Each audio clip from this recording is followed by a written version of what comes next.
প্রধানমন্ত্রী নরেন্দ্র মোদী লোকসভা কেন্দ্র বারাণসী, সেখানেও রয়েছে ডুপ্লিকেট ভোটার। এসআইআর আবহে বিস্ফোরক অভিযোগ করেছেন যোগী সরকারের মন্ত্রী। বারাণসী উত্তরে ভোটার লিস্টে গরমিল, ৯,০০০-এরও বেশি ডুপ্লিকেট ভোটার। এসআইআর এ লক্ষাধিক নাম বাদ না গেলে ডুপ্লিকেট ভোটারের সংখ্যা দ্বিগুণ হতো, এমনই দাবি উত্তরপ্রদেশের মন্ত্রী বিজেপি বিধায়ক রবীন্দ্র জয়সওয়ালের। জেলা নির্বাচনী আধিকারিকের দপ্তরে এমনই অভিযোগ बीजेपी विधायक है। हमने कहा कि अगर इसको और कराया जाए, पिछले बार चुनाव हुआ उसका, तो ये नाम दुगना मिल जाएगा। 1,10,000 नाम काटने के बाद अगर इतना रह गया है, अगर नाम नहीं कटा होता, अगर उसका जांच करा दिया जाए तो नाम डुप्लीकेट था। ये किसके फायदे के लिए था? इसका लाभ कौन लेने वाले थे? तो क्या कुछ वर्ग के लोग हैं क्या इसमें? एक और विशेष लोग हैं अधिकार सर, एक धर्म विशेष के लोग। हाँ। तो आप मतदान जिहाद सबका भी जिक्र कर रहे थे। हाँ, मैं कह रहा हूँ कि अगर कोई आदमी एक से अधिक वोट दे रहा है तो मंशा क्या है, उसकी रुचि क्या है, क्यों ऐसा कर रहा हो। मंत्री जी, एक अंतिम सवाल, क्या लगता है एसआईआर प्रक्रिया आप ही के शासन प्रशासन द्वारा पूरी की जा रही है? अब ये चुनाव आयोग होता है, चुनाव आयोग जब काम करता है तो सारे तंत्र उसके अधीन हो जाते हैं। ये काम उनका है। কি বললেন তৃণমূল মুখপাত্র অরূপ চক্রবর্তী? এর পাল্টা দেখুন। আমাদের বলতে হচ্ছে না, বিজেপি নিজেই স্বীকার করছে। কারণ গতবার আপনারা দেখেছেন নরেন্দ্র মোদীর যে মার্জিন ছিল 6 লাখেরও বেশি, সেই মার্জিন এবার 1,30,000-এ নেমে এসছে।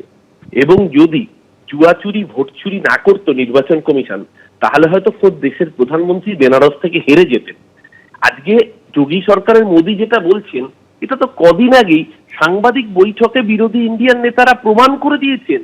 এই যে বাবা রামকমল দাস, এই যে বলা হচ্ছে একজন ওই লজিক্যাল ডিসক্রিপেন্সি রচিলা দিয়ে 6 জনের যদি বেশি সন্তান হয় তাদেরকে লাইনে দাঁড় করাচ্ছে।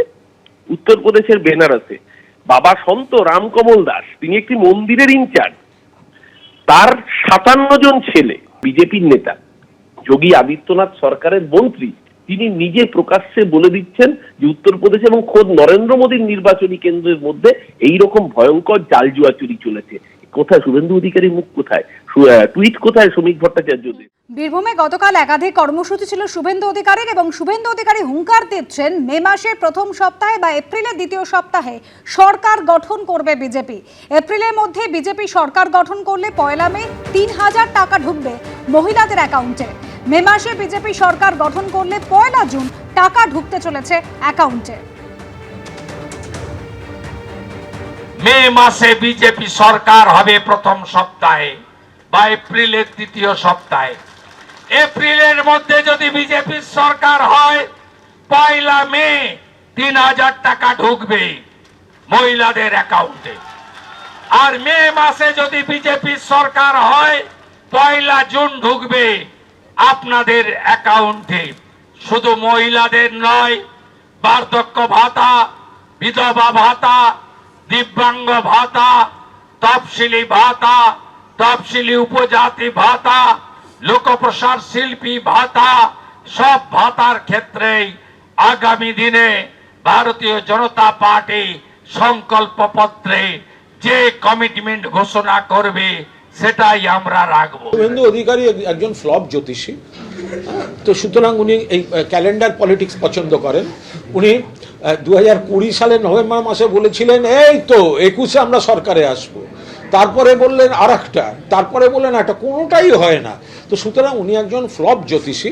ও প্রথমেই এরকম আধুনিক এই ধরনের প্রেডিকশন না দিয়ে কিছুদিন একটু ফুটপাতে টিয়া পাখি নিয়ে বসুক, একটু চর্চা করুক, শিখে নিক, তারপর কথা বলবে। একদিকে প্রতিশ্রুতির বন্যা যেমন বইছে, তারই সঙ্গে চলছে টার্গেট বেঁধে দেওয়া। শুধু বীরভূম জেলার রামপুরহাট সহ সমস্ত আসনে জিততে হবে বিজেপিকে, এমনটাই বলছেন বিরোধী দলনেতা। শুধু নন্দীগ্রাম, পূর্ব মেদিনীপুর, উত্তরবঙ্গ দিয়ে কিন্তু 148 আসন হবে না। কি বললেন গতকাল বীরভূমে গিয়ে দেখুন। তৃণমূল কংগ্রেসকে টাটা বাই বাই করার সময় এসে গেছে। বীরভূম জেলার অধিকাংশ সিট না দিলে এই রাজ্যে ডবল ইঞ্জিনের সরকার হবে কি করে? তৈরি হন। বীরভূম জেলার রামপুরহাট সহ প্রতিটা সিট দিতে হবে। রামপুরহাট তো বিজেপির জায়গা, 19-এ আপনারা লিড দিয়েছিলেন, দিচ্ছেন তো রামপুরহাট। শুধু নন্দীগ্রাম, পূর্ব মেদিনীপুর দিয়ে 148 হবে না, উত্তরবঙ্গ দিয়ে হবে না, বীরভূমের যোগদান থাকতে হবে। মা তারার জায়গা আপনাদের দিতে হবে। এবিপি আনন্দ, এগিয়ে থাকে, এগিয়ে রাখে।